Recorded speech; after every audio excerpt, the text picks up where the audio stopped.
Amelia resserra son écharpe usée autour de son cou et sortit son téléphone d'un vieux sac en toile. Un message de la société de nettoyage s'afficha avec un point d'exclamation rouge. Urgent, un client VIP demande le nettoyage immédiat du Pontouse 49C, Empire Heights. Soyez là avant 9h30. Double Salaire. Qui est disponible? Elle cligna des yeux. Il était 9h02. L'Empire Heights n'était qu'à 4 pâtés de maison. Elle répondit rapidement. Je prends. Puis elle remonta la fermeture éclair de son manteau, enfila son bonnet et se dépêcha de sortir dans le matin froid de New York. Des flocons de neige s'accrochaient encore aux marches du métro. Un de ses lacets s'était défait, mais elle n'avait pas le temps de s'arrêter pour le renouer. Elle avait besoin de cet argent. Le loyer était dû dans une semaine. Si elle manquait à nouveau l'échéance, le propriétaire changerait les serrures. Et le froid de janvier ne montrait aucune pitié pour ceux qui n'avaient pas de toit. L'Empire Heights se dressait comme un monolithe de marbre contre le ciel gris. Des murs de verre étincelant, une sécurité privée, des systèmes de reconnaissance faciale, et une légère odeur d'huile de menthe poivrée flottait dans le hall. Amelia se sentait, toute petite dans cet espace somptueux, serrant fermement son kit de nettoyage. Tout ce qu'elle portait, de son manteau délavé à ses gants usés, semblait terriblement déplacé. Pourtant, elle releva le menton et sourit à l'employé de la réception. « On m'a appelé pour nettoyer le Pontouse 49C. »« Non, Amelia Rose. Voles patienter. » Après quelques instants de frappe, l'employé hocha légèrement la tête et lui fit signe de se diriger vers l'ascenseur privé. 49e étage. N'ouvrez aucune autre porte que la 49C. Les portes métalliques s'ouvrirent en douceur, et Amelia entra dans l'ascenseur silencieux. Si silencieux qu'on se serait cru dans une morgue. L'entrée du 49C ne s'ouvrait que de l'intérieur par accès biométrique, mais quelqu'un avait laissé la porte entr'ouverte. Amelia poussa doucement la porte en verre. Un courant d'air frais lui caressa le visage. Acajou fraîchement poli, une subtile odeur d'huile de lavande. L'air était trop calme, trop parfait. Le salon était 2 fois plus grand que tout son appartement. Le plafond s'élevait à près de 4 mètres. Une immense peinture abstraite était accrochée au mur du fond, des traînées de coups de pinceau cramoisis saignant sur une toile d'un noir de jet. Pas de voix, pas de bruit de pas. Seulement un son, très faible, mais suffisant pour lui donner la chair de poule. Un cri. Amelia suivit le son prudemment, des sanglots étouffés, puis le silence, puis le rythme brisé des larmes à nouveau. Elle parcourut un couloir tapissé d'une moquette gris pâle. Toutes les portes étaient fermées. Au bout se trouvait une lourde porte en chêne, non verrouillée. Son cœur battait la chamade alors qu'elle posait sa main sur la poignée. Elle savait qu'elle ne devrait pas l'ouvrir sans permission. Mais les pleurs, on ne pouvait les ignorer. Elle la poussa. Une chambre, grande, sombre, étrangement impeccable. Le lit king size était intact, les rideaux occultants hermétiquement fermés. Et dans le coin, à côté de l'armoire encastrée, se trouvait la source du son. Elle s'accroupit. La lumière du couloir projetait une faible lueur sur le sol. Elle attrapa la poignée de l'armoire et l'ouvrit doucement. Un petit garçon, d'environ 5 ans. Cheveux bruns en désordre, yeux gonflés, gris pâle et cerclés de rouge. Des larmes coulaient sur ses joues. Il portait un pyjama à dinosaure, pas de chaussures, et serrait un ours en peluche effiloché dans ses bras. Il ne parla pas. Il la fixa simplement comme si elle n'était pas réelle. Amelia s'agenouilla mais ne s'approcha pas. Elle sortit un mouchoir de sa poche et le lui tendit doucement. « Ça va? Tu es blessé ?» Sa voix était douce, comme du coton. Pas le ton qu'elle utilisait avec les clients. C'était celui qu'elle avait autrefois utilisé pour elle-même, enfant. Le garçon secoua la tête. Ses lèvres tremblaient. Un sanglot étranglé s'échappa. Amelia resta immobile, tendant le mouchoir. « Je ne vais pas entrer, mais je suis là. Si tu veux essuyer tes larmes, tu peux. » Silence. Puis le garçon tendit la main, prit le tissu. Ce simple geste lui serra le cœur. Elle se revit, des années auparavant, recroquevillée dans le coin d'un dortoir, pleurant seule le jour de son anniversaire quand personne n'était venu la chercher. Elle tamponna doucement les larmes du garçon, lentement, avec précaution. « Je m'appelle Amelia. Et toi? »« Lucas. C'est un joli nom. Tu veux sortir? Je sais faire du lait cacaoté. » Lucas hésita, puis hocha la tête. Il se jeta dans ses bras, de petites mains s'agrippant fermement à son cou. « Maman ?» Le mot frappa Amelia comme un éclair. Elle se figea, mais ne le lâcha pas. Elle le serra simplement plus fort et murmura. « C'est bon. Je suis là. » Elle n'avait aucune idée du temps qu'ils restèrent ainsi. Ça aurait pu être des secondes. Ça aurait pu être une éternité. Jusqu'à ce qu'une voix grave et glaciale résonne depuis l'embrasure de la porte. « Que faites-vous avec mon fils ?» Amelia se tourna brusquement. Un homme se tenait là, grand, droit, les cheveux noirs soigneusement coupés, un costume gris impeccable, un visage ciselé, illisible, des yeux aussi vifs que l'acier. « Je suis désolé. J'ai entendu pleurer. » La porte était ouverte. « Vous êtes du service de nettoyage? » « Oui. Et vous pensiez que votre travail incluait de fouiller dans les pièces privées et de prendre mon enfant dans vos bras ?» Amelia se leva, tenant toujours Lucas dans ses bras. « Je n'ai fouillé dans rien, mais votre fils, ce petit garçon, avait peur. Un enfant ne devrait pas pleurer dans un placard. » L'homme regarda le garçon. Lucas s'accrochait toujours fermement au manteau d'Amelia, le visage enfoui dans son épaule, silencieux. Il resserra sa prise sur sa mallette, les yeux les scannant comme s'ils étaient un bug système à corriger. « Je suis Ethan Hawke, et voici mon fils.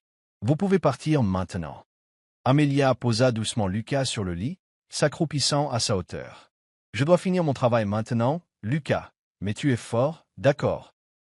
Lucas se mordit la lèvre et hocha la tête, les yeux pleins de larmes. Amelia se redressa et regarda Ethan dans les yeux une dernière fois. « Si vous vous souciez vraiment de votre fils, alors demandez-lui pourquoi il se cachait dans ce placard. » Sans attendre de réponse, elle se tourna et sortit. La porte se referma doucement derrière elle, sans un bruit, mais quelque chose à l'intérieur d'Amelia se brisa.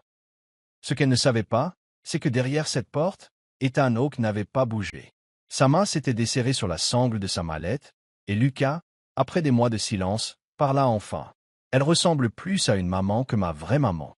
Vous regardez Soul Stories, où chaque histoire murmure l'amour, la guérison et l'espoir. Dites-nous de quelle ville vous nous regardez. N'oubliez pas de vous abonner et de faire partie de notre voyage. Maintenant, restez avec nous.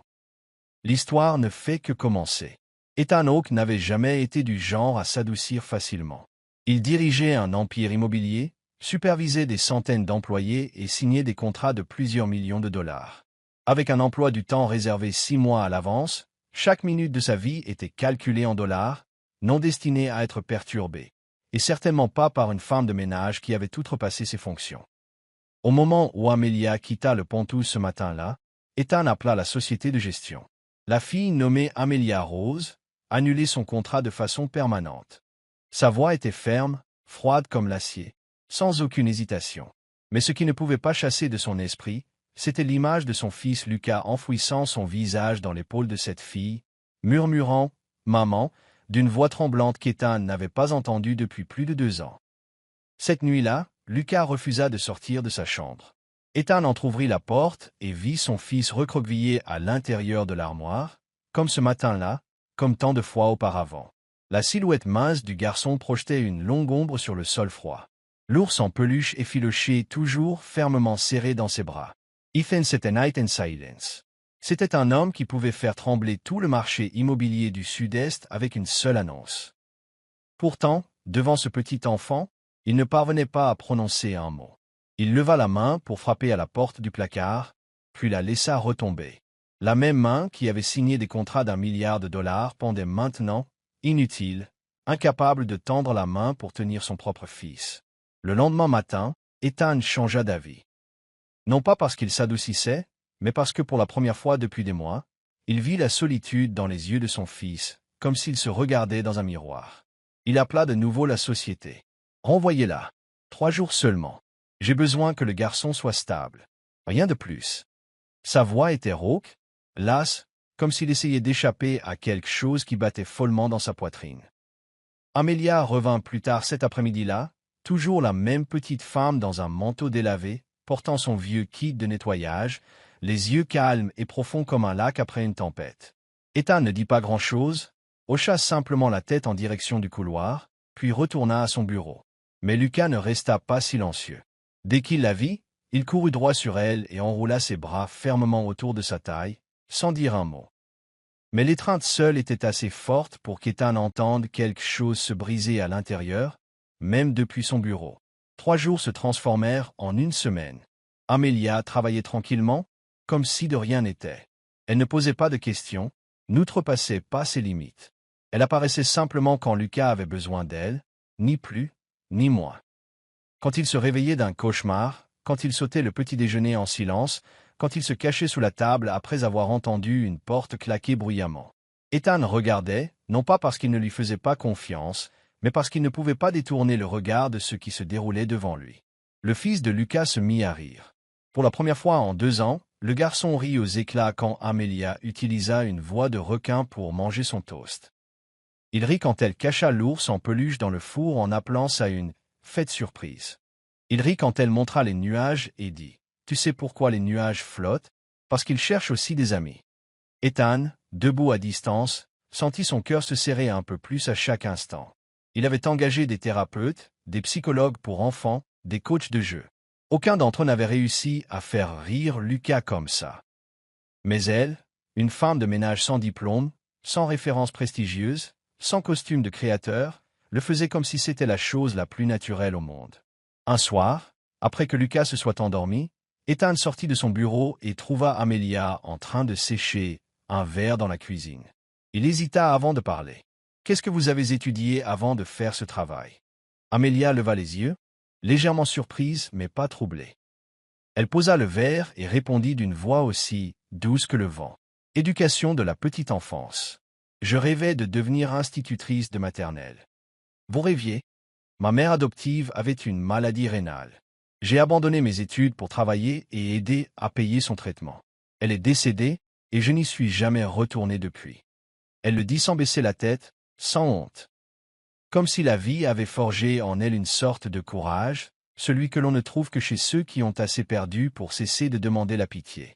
Ethan resta silencieux. Il la regarda comme quelqu'un qui fixe une porte qu'il a eu trop peur d'ouvrir. « Vous êtes très doué avec les enfants. Je n'ai pas l'intention d'être la mère de qui que ce soit. » Elle sourit faiblement, mais il y avait quelque chose de profond et de sombre dans ses yeux. « J'ai été une enfant qui pleurait et personne n'est venu. » Les mots le frappèrent comme un coup de poing à la poitrine. Pas seulement les mots, mais le regard dans ses yeux quand elle les a prononcés. Ce n'était pas le regard d'une femme de 25 ans. C'était le regard d'une enfant qui avait attendu près d'une fenêtre brisée quelqu'un qui n'est jamais venu. Et Ethan, peu importe qui il était, ne pouvait s'empêcher de voir à quel point elle et Lucas se ressemblaient. Le lendemain, Ethan n'alla pas travailler. Il annula une réunion importante, une décision qui choqua son assistante au point de lui demander 3 fois si elle avait bien entendu. Il ne s'expliqua pas. Il voulait juste rester à la maison, regarder Lucas jouer, voir ce qu'Amelia faisait qui faisait rire un petit garçon blessé comme s'il n'avait jamais été abandonné. Et quand il vit Lucas assis sur ses genoux sur le canapé, coloriant un dessin d'une maman poisson et son bébé, il réalisa que quelque chose de profond en lui venait de dégeler. « Ethan, avez-vous déjà eu peur de trop vous attacher à quelqu'un ?» Amelia leva les yeux vers lui, tenant toujours le garçon endormi dans ses bras. « Autrefois, oui, mais maintenant j'ai plus peur de ne pas être nécessaire. J'ai besoin de vous. » La voix d'Ethan était à peine audible, comme s'il ne pouvait l'empêcher de sortir. « Pas parce qu'il me manque une femme de ménage, mais parce que Lucas a besoin de vous et que je ne sais plus comment aimer. » La pièce devint complètement silencieuse. Puis Amelia répondit sans se détourner. « Alors ne commencez pas par aimer. Commencez par rester. » Ethan détestait ne pas savoir. Il dirigeait une entreprise de plusieurs millions de dollars, contrôlait chaque variable, chaque risque. Pour lui, tout ce qui n'était pas clair était une menace, que ce soit une clause vague dans un contrat, une demi-vérité dans une conversation, ou une femme qui était entrée dans la vie de son fils de la manière la plus inattendue. Amelia Rose, le nom n'apparaissait dans aucune base de données qu'il connaissait. Pas de profil sur les réseaux professionnels, pas de diplômes universitaires, pas d'articles de presse, pas de scandale, pas de biographie remarquable, juste une série d'emplois précaires et dispersés. Caissière de supermarché, babysitter à temps partiel, aide cuisinière et femme de ménage. Ethan était assis dans son bureau, les yeux rivés sur le rapport que son assistante venait de lui envoyer. Amelia Rose, née en 1998, orpheline jeune, élevée au foyer Briar Hill dans le New Jersey, a étudié l'éducation de la petite enfance dans un community college à 19 ans, a abandonné en 2e année. Mère adoptive décédée d'une insuffisance rénale, pas d'argent pour retourner à l'école, a fait des travaux manuels depuis, pas de casier judiciaire, pas de dette de crédit, pas d'assurance, pas de mariage, personne ne sait vraiment qui elle est. Un CV si propre qu'il en était presque invisible, sans bruit, sans exigence. Et étrangement, cela mettait Ethan mal à l'aise. Ce matin-là, quand il sortit de sa chambre, la première chose qu'il entendit ne fut pas les pas du personnel ni la sonnerie de son téléphone. C'était le son du rire de Lucas. Il suivit le rire dans le salon et trouva son fils assis en tailleur sur le sol, la bouche couverte de miettes de biscuits.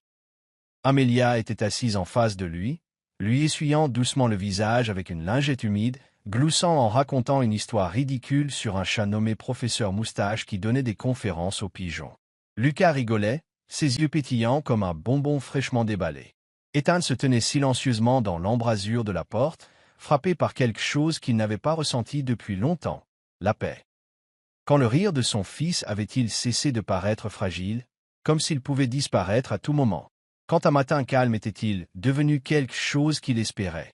Pendant le petit déjeuner, alors qu'Amelia versait du lait dans la tasse de Lucas, Ethan parla sans réfléchir. « Pourquoi pensez-vous que le garçon vous a choisi ?» Amelia leva les yeux, non pas surprise, presque comme si elle attendait cette question. Elle sourit, non pas d'un sourire poli et forcé, mais d'un sourire honnête. « Peut-être parce que je n'ai pas peur des larmes d'un enfant. » Elle fit une pause, ses yeux rencontrant les siens directement. J'avais l'habitude d'en survivre. Ethan se figea, non pas à cause de ses mots, mais à cause de la vérité sous-jacente, brute et non dite. Sa poitrine se serra, comme si quelqu'un avait appuyé sur un endroit qu'il pensait depuis longtemps transformé en pierre. Ce jour-là, Ethan n'alla pas travailler. Il emmena Lucas à l'école pour la première fois depuis près d'1 an. Le garçon ne résista pas, ne pleura pas. Il se retourna simplement et fit 3 fois au revoir de la main à Amelia avant de franchir le portail. Elle se tenait à côté d'Ethan, les yeux chauds et stables. « Il n'a jamais fait au revoir comme ça avant, » murmura Ethan.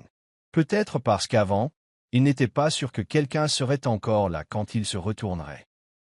Ce soir-là, dans la cuisine silencieuse, Amelia faisait la vaisselle quand Ethan entra. Ils ne parlèrent pas pendant quelques minutes, juste le bruit de l'eau et du cliquetis de la vaisselle.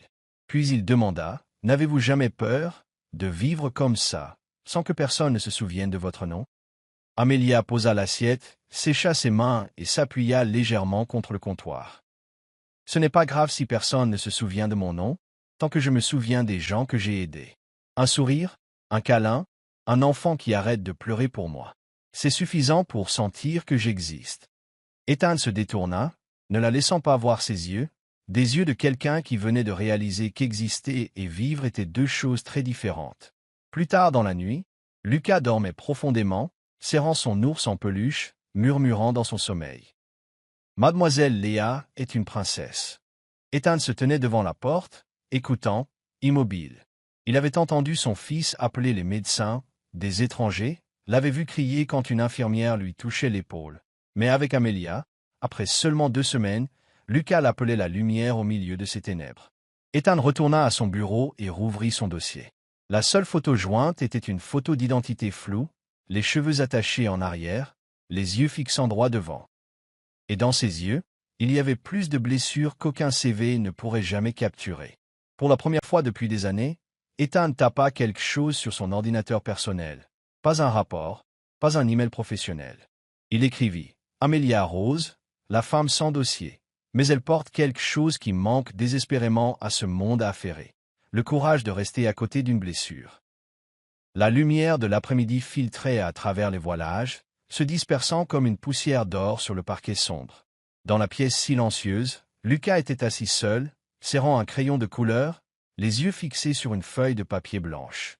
Amelia entra, prête à l'appeler pour le dîner, mais s'arrêta net en voyant les gribouillis devant lui. Ce n'était pas un poisson, ni le soleil ou des maisons comme d'habitude. C'était un homme en noix. Les bras tendus, poussant une femme hors du cadre. La femme avait de longs cheveux, et à ses pieds, un enfant pleurait. Amelia s'agenouilla, posant doucement sa main sur l'épaule de Lucas. « Ce dessin, c'est l'histoire de qui ? Mon cœur. » Lucas ne répondit pas. Il serra plus fort le crayon, sa main tremblant. Une longue pause, puis un murmure si faible qu'il était à peine audible. « C'est maman. » Le souffle d'Amelia se coupa. « Et l'homme ? Lucas ne répondit pas. Il se mordit la lèvre, les yeux se remplissant de larmes, mais il ne pleura pas. Il murmura seulement, comme s'il avait peur de l'entendre lui-même. Je ne me souviens pas du visage, mais je me souviens du sentiment. Cette nuit-là, Amelia se tenait à l'évier, faisant la vaisselle, mais son esprit revenait sans cesse au dessin. Un poids pesait sur sa poitrine. Un enfant ne pouvait pas dessiner une peur qu'il n'avait pas vue ou vécue. Quand Ethan rentra, elle attendit que Lucas soit endormi pour trouver le courage de parler. « Avez-vous déjà envisagé que la disparition de Victoria n'était pas seulement son départ ?» Ethan leva les yeux de son verre de vin. « Qu'est-ce que vous insinuez ?» Lucas porte une peur qu'il ne peut pas nommer, mais il s'en souvient. Son corps s'en souvient, et il le signale, seulement personne ne s'est arrêté pour écouter. Ethan poussa le verre. Ses yeux s'assombrirent, attirés par un souvenir qu'il ne voulait manifestement pas. Victoria est partie. Il y a 2 ans. Sans explication. Elle n'a rien laissé derrière elle, à part une courte lettre et mon fils. Et vous croyez que c'est toute l'histoire? Je crois ce que j'ai vu. Amelia s'assit en face de lui. Son regard n'était pas doux, mais il n'était pas non plus agressif. Et Lucas, qu'est-ce qu'il voit chaque nuit dans son somnambulisme? Dans sa cachette? Dans ces dessins que vous ne voulez pas vraiment regarder? Ethan serra le bord de sa chaise. Sa voix devint basse, presque rauque. Suggérez-vous que j'ai fait quelque chose à Victoria? Je ne suggère rien. Je dis juste. Peut-être que vous ne connaissez pas toute l'histoire, et Lucas a besoin d'aide. Je ne crois pas aux gens qui fouillent dans votre esprit. Ils n'aident pas. Ils vous font juste vous souvenir de ce qui devrait être oublié. Amelia le regarda longtemps. Puis elle répondit, non pour argumenter, mais simplement pour énoncer la vérité. Les blessures qui ne sont pas ouvertes ne guérissent pas. Elles s'infectent, et un jour, elles explosent. Ethan ne répondit pas. Il se détourna, comme il le faisait souvent lorsque les conversations échappaient à son contrôle. Mais cette nuit-là, il ne dormit pas. Il resta éveillé dans le noir, fixant le plafond, hanté par ce dessin, chaque ligne tremblante, chaque ombre poussant la femme hors du monde d'un enfant. Le lendemain matin, Amelia ne vit pas Ethan dans la cuisine comme d'habitude. Elle était sur le point de demander quand Lucas tira sur sa main. « Papa ne va pas travailler aujourd'hui. »« Ah, alors où est-il ?»« Il cherche quelque chose dans la chambre de maman. » Amelia fronça les sourcils. Silencieusement, elle se dirigea vers la pièce qui était toujours restée fermée à clé, la chambre de Victoria. Ethan était à l'intérieur, entouré de papiers, de photos de mariage, de vieilles lettres. Il était assis par terre, les manches retroussées, le visage blême et las. Dans sa main, une enveloppe non ouverte, encore scellée à la cire rouge. Le nom griffonné dessus disait « Pour Ethan, ne me déteste pas ». Amelia ne dit rien. Elle s'assit simplement à côté de lui. Dans cet espace poussiéreux et délavé, quelque chose changeait lentement, comme la première fissure dans un lac gelé. Ethan n'ouvrit pas la lettre tout de suite. Mais pour la première fois, il parla non pas en tant que milliardaire, mais en tant qu'ancien mari. Le départ de Victoria est en partie de ma faute. Si elle a eu peur, si elle s'est sentie acculée, c'est peut-être en partie à cause de moi. Pas parce que vous vouliez la blesser, mais parce que vous n'avez jamais laissé personne s'approcher assez pour vous voir souffrir. Ethan se tourna pour la regarder. « Et vous? Pourquoi vous êtes-vous approché ?» Amelia eut un sourire tranquille. « Parce que je sais ce que ça fait de se tenir devant une porte que personne n'ouvre. Vous suivez toujours l'histoire? Si cette histoire vous a trouvé en dehors de Soul Stories, nous vous invitons à la maison, là où chaque conte touchant commence avec la vérité, l'espoir et le cœur. Dans une pièce imprégnée de souvenirs, une lumière douce filtrée par une fenêtre poussiéreuse. Personne ne parla pendant un long moment. Ethan était assis là, adossé à un meuble en bois sombre, une lettre non ouverte toujours à la main. Amelia était assise à côté de lui, les jambes repliées, les bras enroulés autour de ses genoux, le regard perdu dans un espace invisible. Le tic-tac de l'horloge murale résonnait régulièrement, seul rythme dans un lieu où le temps semblait s'être arrêté. Au bout d'un moment, ce fut Amelia qui rompit le silence. Sa voix était douce, délicate, mais pas faible. J'ai longtemps cru que je m'habituerais à ne pas être nécessaire. Mais il s'avère que personne ne s'habitue vraiment à ce sentiment. Ethan inclina légèrement la tête vers elle, son regard s'adoucissant. Pas froid, pas contrôlant, juste présent. J'ai grandi à l'orphelinat de Briarhill. Ce n'était pas si mal. Il y avait un lit, de la nourriture, des gens qui s'occupaient de nous. Mais la nuit, c'est là que j'avais le plus peur. Les autres enfants pleuraient. Moi, je restais silencieuse. J'avais peur que si je pleurais, personne ne m'entendrait. Et pire encore, et si quelqu'un m'entendait, mais ne venait quand même pas? Sa voix baissa. Sa main se crispa sur son genou.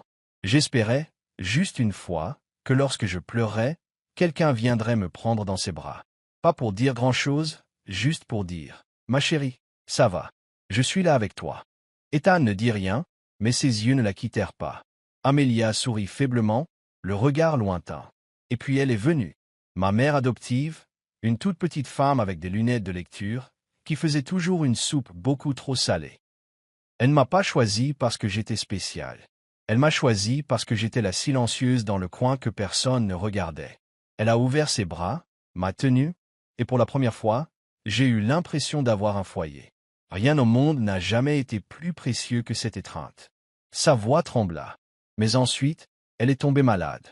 Insuffisance rénale. Elle devait faire des dialyses 3 fois par semaine. J'ai abandonné l'école et j'ai travaillé partout où je pouvais. Ce n'était pas assez. Et à la fin, elle est partie.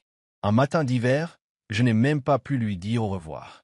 Ethan baissa les yeux vers le sol, silencieux, comme s'il ravalait quelque chose d'épais dans sa gorge. Amelia prit une inspiration et continua. Depuis, j'ai arrêté de pleurer. Mais quand j'ai vu Lucas, quand je l'ai vu assis tout seul, cachant son visage dans le placard, s'accrochant à moi comme si j'étais le seul endroit où il se sentait en sécurité, je ne pouvais pas partir. Surtout quand vous m'avez dit de partir, puis que vous m'avez rappelé juste pour lui.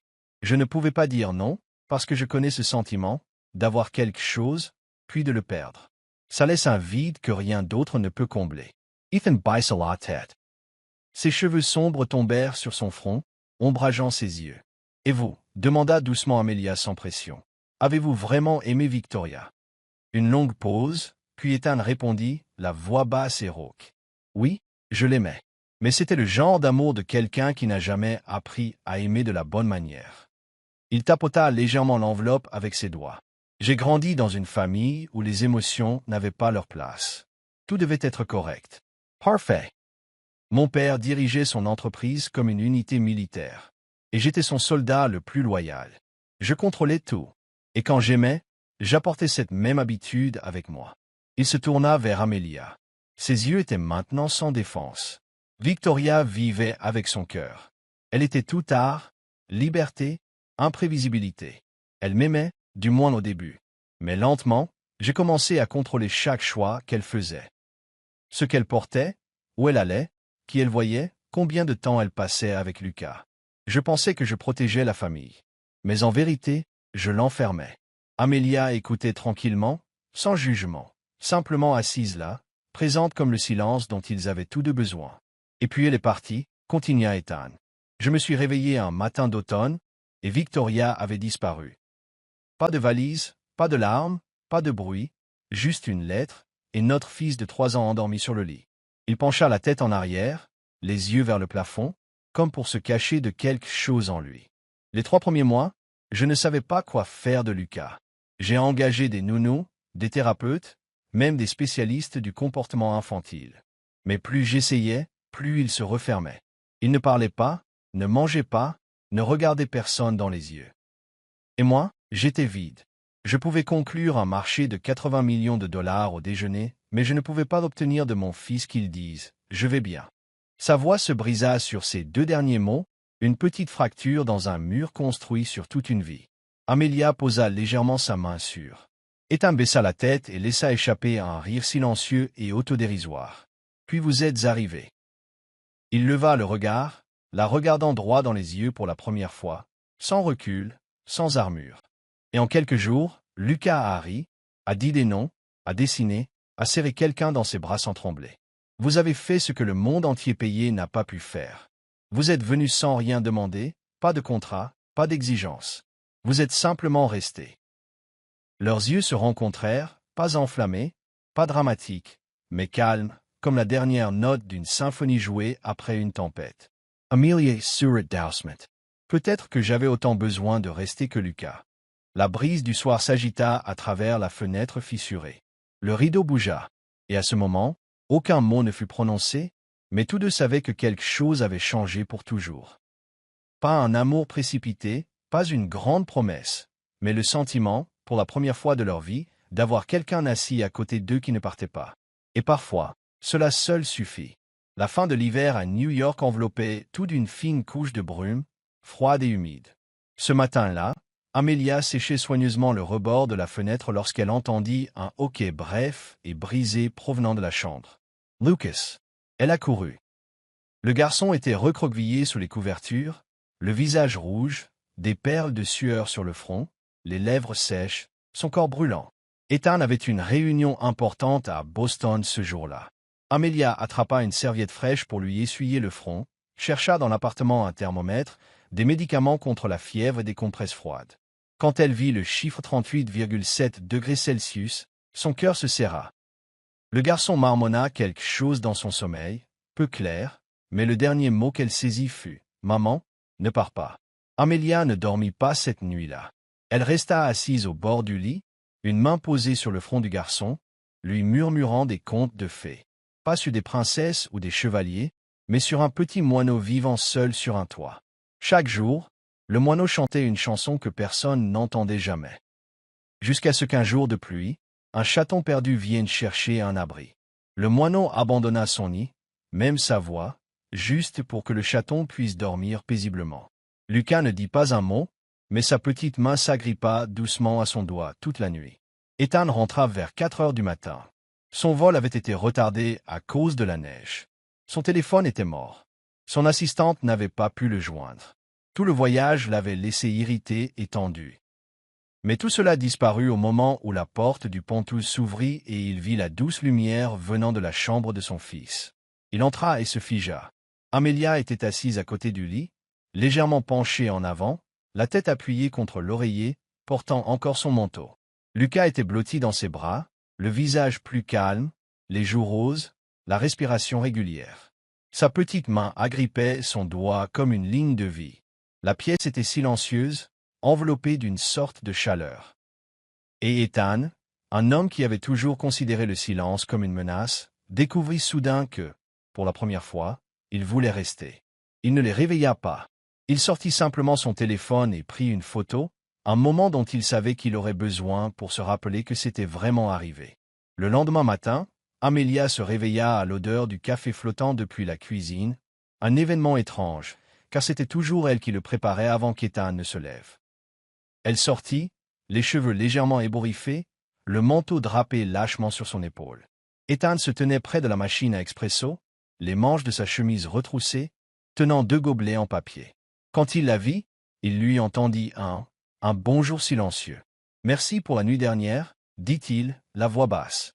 Amelia prit le gobelet, ses doigts effleurant les siens juste un instant, mais assez pour remarquer le contraste. Sa main, froide, la sienne, chaude. « Lucas va bien maintenant, probablement juste une fièvre saisonnière, » répondit-elle, en essayant de garder un ton neutre. Ethan ne répondit pas tout de suite. Il la regarda comme il l'avait fait de nombreuses fois auparavant. Mais cette fois, son regard semblait chercher quelque chose en elle, quelque chose qu'il avait longtemps cru perdu. « Savez-vous » commença-t-il, puis fit une pause, prit une inspiration. « Vous m'avez fait ressentir quelque chose que j'avais oublié il y a longtemps. » Amelia pencha la tête. « Qu'est-ce que c'est ?» La tranquillité d'esprit. Juste 2 mots. Mais pour Ethan Hawke, un homme qui avait signé des centaines de contrats d'assurance, engagé des gardes du corps, même pour son balcon privé, rédigé un testament à 27 ans. La tranquillité d'esprit était quelque chose que l'argent ne pouvait acheter. Ils s'assirent ensemble en silence, chacun tenant une tasse de café, comme si ce petit matin n'était pas entre 2 étrangers, mais 2 morceaux brisés essayant tranquillement de trouver où ils pourraient s'emboîter.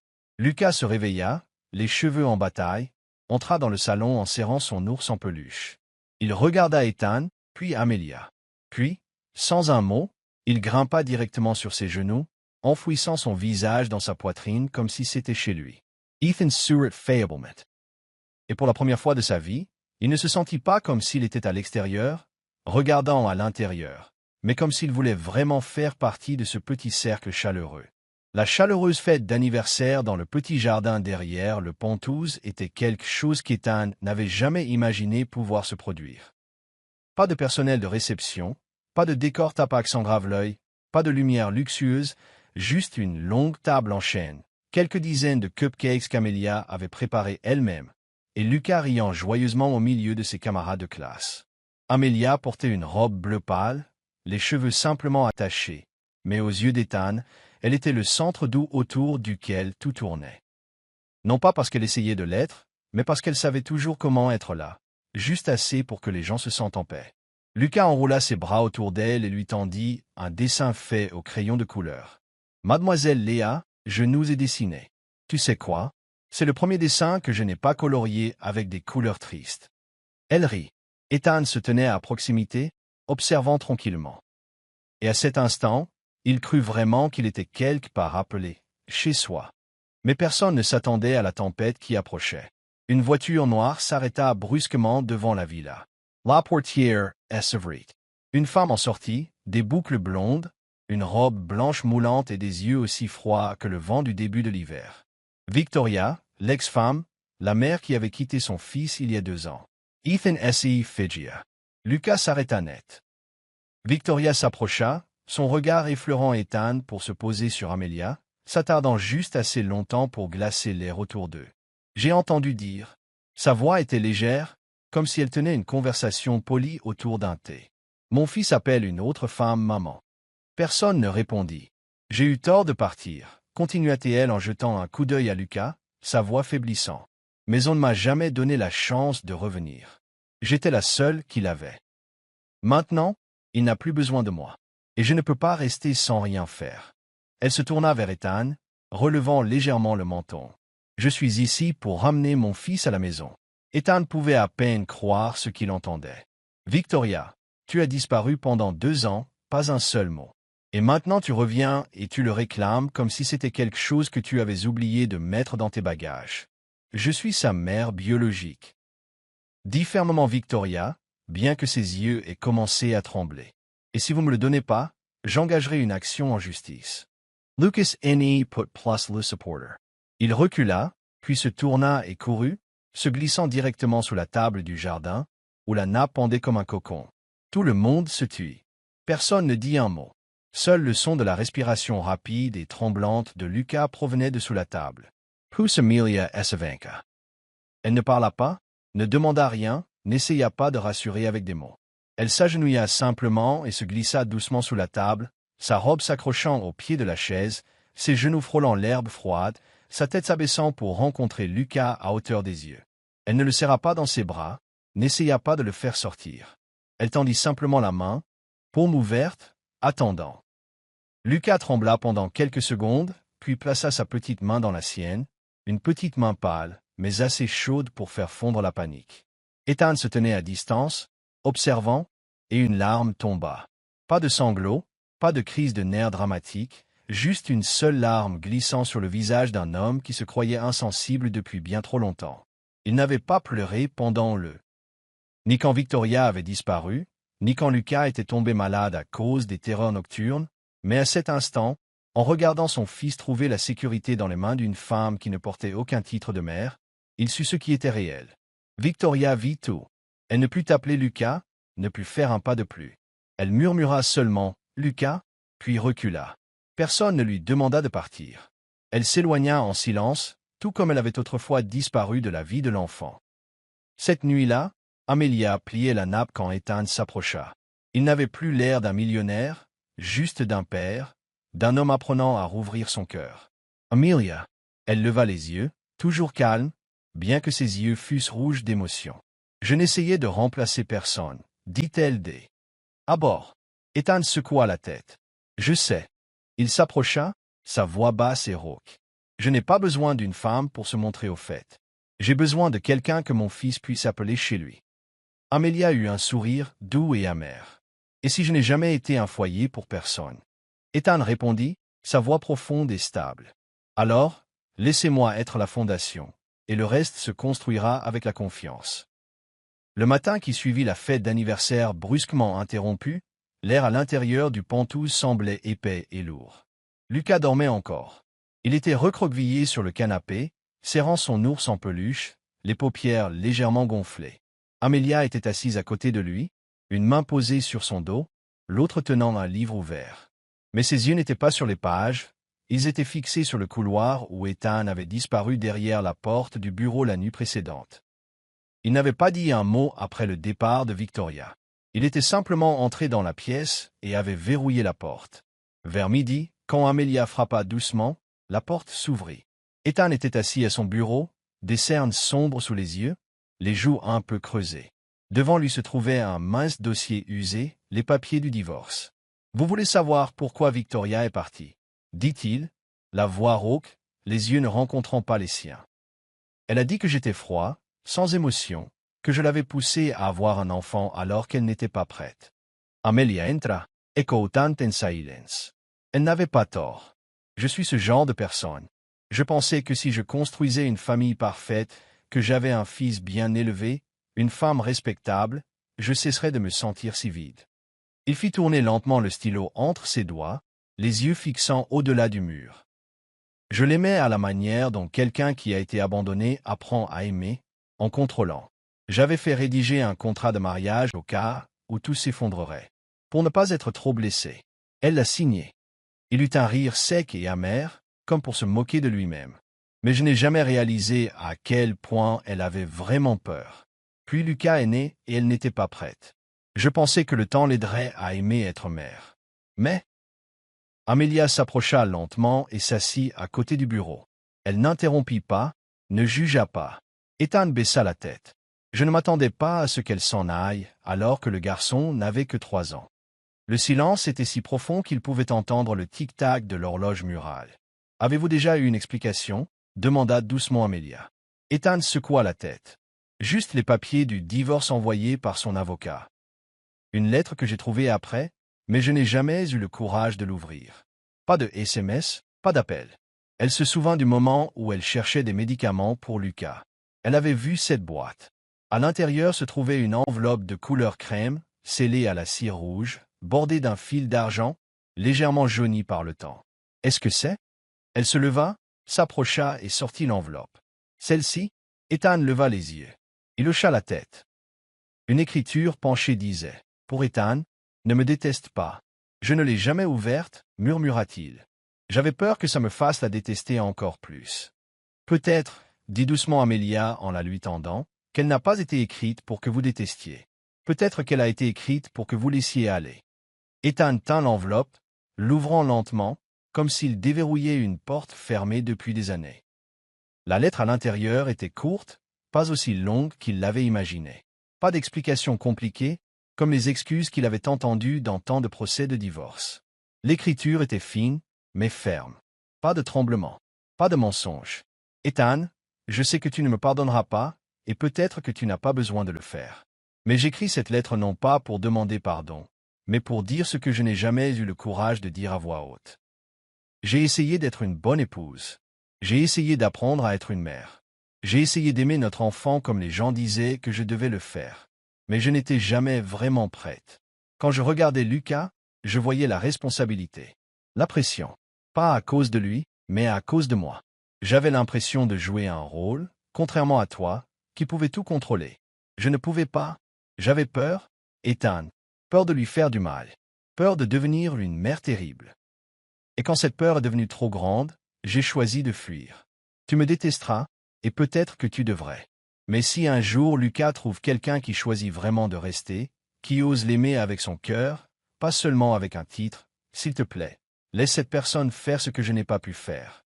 Je n'ai pas eu le courage d'être mère, mais peut-être que quelqu'un d'autre l'aura. Ethan replia la lettre, ses mains tremblant légèrement, ses yeux fermés hermétiquement. Peut-être que pour la première fois en 2 ans, il comprenait. Plus de colère, plus de reproches, juste une tristesse profondément humaine. Amelia ne parla pas. Elle posa simplement sa main sur le bureau, près de la sienne, mais sans la toucher, juste assez près pour qu'il sache. Il ne portait pas ça seul. Ethan ouvrit les yeux, la regarda, pour la première fois, avec une gratitude silencieuse. Elle est partie, mais vous êtes resté. Merci. Je ne suis pas venu pour remplacer qui que ce soit, dit tranquillement Amelia.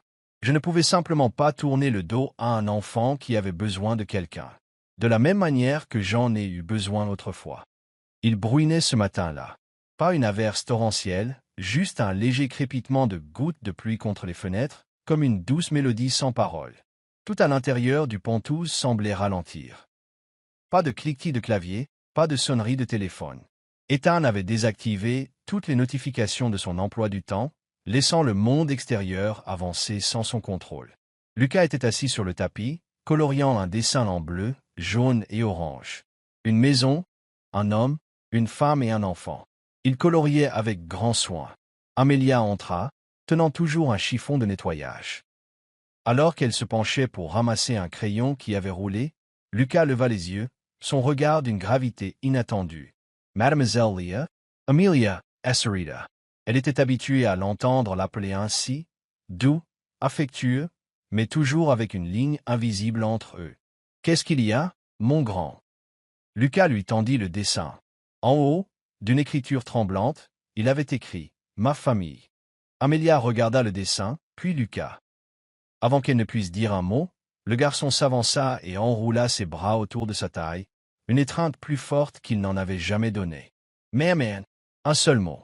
Deux, mais suffisant pour briser le cœur d'Amelia en 1000 morceaux et le guérir en même temps. Elle se figea. Sa gorge assis serra. L'air autour d'elle cessa de bouger. Chaque souvenir qu'il avait autrefois blessé, les après-midi passés à attendre quelqu'un qui n'est jamais venu, les nuits recroquevillées à l'orphelinat, les innombrables fois où elle avait regardé d'autres enfants appeler quelqu'un « maman ». Tout cela sembla fondre à l'intérieur de cette petite étreinte. Et puis ses larmes coulèrent. Non pas de tristesse, mais parce que pour la première fois de sa vie, elle avait été choisie. Ethan se tenait au bout du couloir, témoin de tout. Il ne s'approcha pas. Il regarda simplement.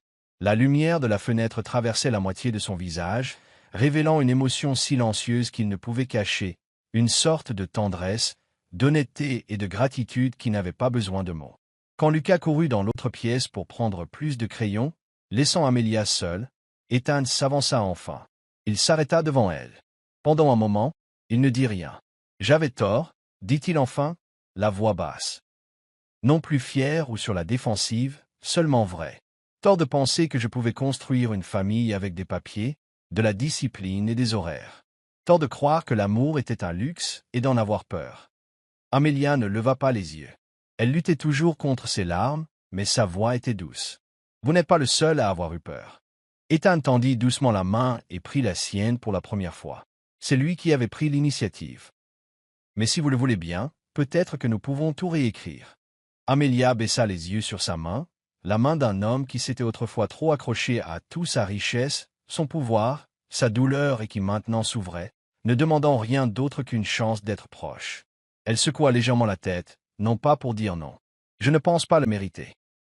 Ethan commença à parler, mais c'est Lucas qui, appelant depuis la pièce, parla pour lui avec la voix d'un garçon de 5 ans dont le cœur avait appris à choisir. Je n'ai pas choisi ma maman par le sang. Je l'ai choisie avec mon cœur. Cette phrase fut comme une bénédiction. Amelia fondit en larmes, mais cette fois, elle ne les cacha pas. Ethan s'avança et la prit dans ses bras, une étreinte ni serrée, ni précipitée, juste une étreinte, comme s'il avait attendu toute sa vie pour se reposer dans un battement de cœur qui n'était pas le sien. Et puis il se pencha et l'embrassa, un baiser doux, tendre et vrai. Pas le baiser de la possession, pas un pour combler la solitude, mais un baiser entre deux personnes qui avaient été brisées et qui se choisissaient maintenant pour reconstruire. Un an, ce n'est pas long, mais c'est suffisant pour que tout change tellement que même ceux qui le vivent sont surpris en regardant en arrière. Amelia n'était plus la jeune fille au manteau usé qui arpentait les couloirs froids, nettoyant les recoins d'un appartement qu'elle n'aurait jamais cru être le sien. Elle était désormais la directrice d'un petit centre appelé Willow Endat, un lieu pour les orphelins et les mères célibataires en quête d'un nouveau départ. Le bâtiment ne comptait que 3 étages, peint d'un crème doux, niché entre 2 rues animées du sud de Brooklyn. Il n'y avait pas d'enseigne Tapax en grave-l'œil, pas de slogan bruyant, juste une petite plaque de bois près de la porte. Nous ne demandons pas d'où vous venez, seulement ce dont vous avez besoin aujourd'hui. Et chaque week-end, un garçon de 6 ans aux cheveux bruns en bataille apparaissait à l'entrée avec son sac à dos porté à l'envers et un sachet de biscuits fait maison, criant « Maman, je suis là ». Lucas était toujours le garçon qui aimait dessiner, qui s'accrochait à son ours en peluche. Mais maintenant il partageait ses goûters avec ses amis, réconfortait les enfants quand ils pleuraient, et surtout, savait que maman serait toujours là à la fin de la journée. Ethan avait changé aussi. D'un PDG froid et calculateur d'un empire immobilier, il était devenu cofondateur de la fondation Silent Temps, une organisation qui apportait un soutien financier aux femmes qui s'occupaient discrètement des enfants dans des rôles souvent négligés. Nounous, enseignantes de maternelle, employés de cuisine, infirmières pédiatriques. Tout le monde n'est pas né pour faire quelque chose d'extraordinaire, a dit un jour Ethan lors d'une conférence de presse, mais il y a des mains qui empêchent silencieusement le monde de s'effondrer. Elle mérite qu'on se souvienne d'elle. Cette idée venait d'Amelia, de la façon dont elle s'agenouillait à côté de Lucas sur le sol, de la façon dont elle écoutait patiemment, nettoyant les coins encombrés de deux cœurs brisés, non pas avec des diplômes, mais avec un cœur qui refusait de fuir. La première collecte de fonds de la fondation eut lieu un soir de début d'automne.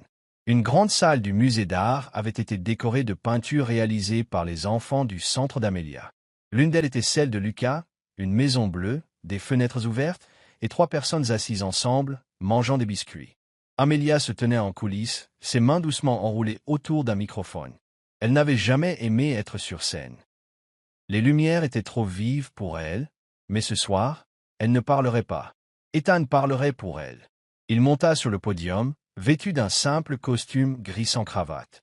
Son visage conservait la même confiance tranquille, mais ses yeux n'étaient plus froids, plus distants. Ils étaient pleins de confiance. Il regarda vers Amelia. Elle sourit, plaçant une main sur sa poitrine comme pour essayer de calmer un cœur qui venait de manquer un battement. J'avais l'habitude de penser que je n'avais besoin de personne, que si je gardais tout sous contrôle, je ne serais pas blessé. Puis j'ai eu un enfant, et ma femme est partie. Je pensais que je pouvais tout supporter. Je me croyais assez fort. Jusqu'au jour où une femme est entrée dans ma maison.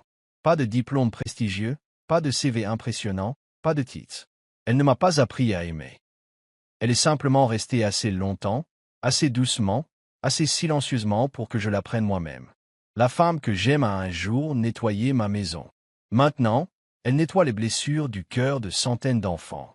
Et si jamais on me demande ce qui a fait changer la vie d'un homme, alors je répondrai. Ce fut la patience d'un cœur qui n'a pas fui. Toute la salle se leva pour applaudir, mais Amelia ne monta pas sur scène.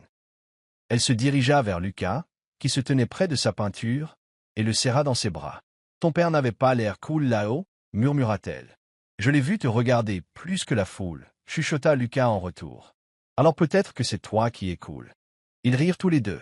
Ce soir-là, à la fin de l'événement, Ethan, Amelia et Lucas marchaient main dans la main sur le petit pont qui reliait 2 quartiers. Lucas courait devant, chantant une chanson inventée que lui seul comprenait, tandis que les 2 adultes se promenaient derrière lui. La brise frôlait doucement les arbres. Ethan glissa ses doigts dans ceux d'Amelia, la même main qui avait autrefois frotté ses sols, qui avait autrefois tenu son fils terrifié, et qui tenait maintenant la sienne, comme une réponse silencieuse à une question non formulée. « Merci » dit-il doucement. « Pourquoi » ? Pour ne pas avoir demandé si je méritais quoi que ce soit de tout ça. Pour être simplement resté. Vous regardez Soul Stories en exclusivité sur notre chaîne. Si vous êtes toujours avec nous, laissez un commentaire. Nous les lisons et les chérissons tous. Abonnez-vous pour soutenir d'autres histoires originales et touchantes. Merci de faire partie de la famille Soul Stories. Le parc, un dimanche après-midi, était baigné d'une douce lumière dorée. Les feuilles d'érable descendaient lentement vers le sol, comme si elles essayaient de retenir l'automne avant qu'il ne s'échappe. Les rires des enfants résonnaient dans l'air frais, se mêlant au crissement des roues de vélo sur le gravier et au murmure du vent dans les arbres. Lucas chevauchait son vélo bleu ciel, celui qu'Ethan lui avait offert pour son 6e anniversaire, avec une excitation irrépressible.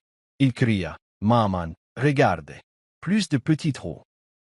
Amelia était assise sur un banc en bois sous un arbre, souriant en le regardant. Ethan se tenait à côté d'elle, les mains dans les poches, les yeux ne quittant jamais son fils. « Il est têtu, tout comme toi », dit-il doucement, « et comme toi, dans la façon dont il regarde quelque chose qu'il veut vraiment garder. » Ethan pencha légèrement la tête, sur le point de répondre, mais alors, crash, le bruit d'un vélo renversé, un cri de surprise, puis des pleurs. Lucas était étalé sur le trottoir étroit, un genou écorché, le sang se mêlant à la poussière et aux larmes. Amelia ne réfléchit pas, elle courut. Elle tomba à genoux et le souleva, les mains tremblantes mais tendres. Lucas pleura plus fort, enfouissant son visage dans sa poitrine, sanglotant paroquet. « C'est bon, c'est bon. Maman est là, je suis juste là, murmura-t-elle en tamponnant le sang avec sa manche. Ethan se précipita et s'agenouilla à côté d'eux, sortant la petite trousse de premier secours qu'il gardait toujours dans son sac à dos. Mais Lucas ne le laissa pas le toucher. Le garçon s'accrocha à Amelia, les bras fermement serrés. « Ça fait mal, maman. » Amelia posa sa main sur sa poitrine, là où son cœur battait vite et fort. « Tu sais quelque chose, Lucas ?» dit-elle doucement. « Être une mère ne signifie pas que tu as donné naissance à quelqu'un. » Elle leva les yeux, droit vers Ethan. La brise souleva ses cheveux, les soulevant doucement.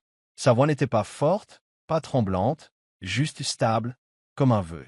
Être une mère, c'est ne pas pouvoir abandonner quelqu'un qui a besoin de toi. Ethan se figea. Pendant un instant, tous les souvenirs de l'année écoulée affluèrent comme des vagues. Amelia accroupie sous la table avec Lucas, les nuits où elle veillait pendant les fièvres, les rires pendant les séances de dessin, les dîners tranquilles qui n'exigeaient aucune façade de dureté.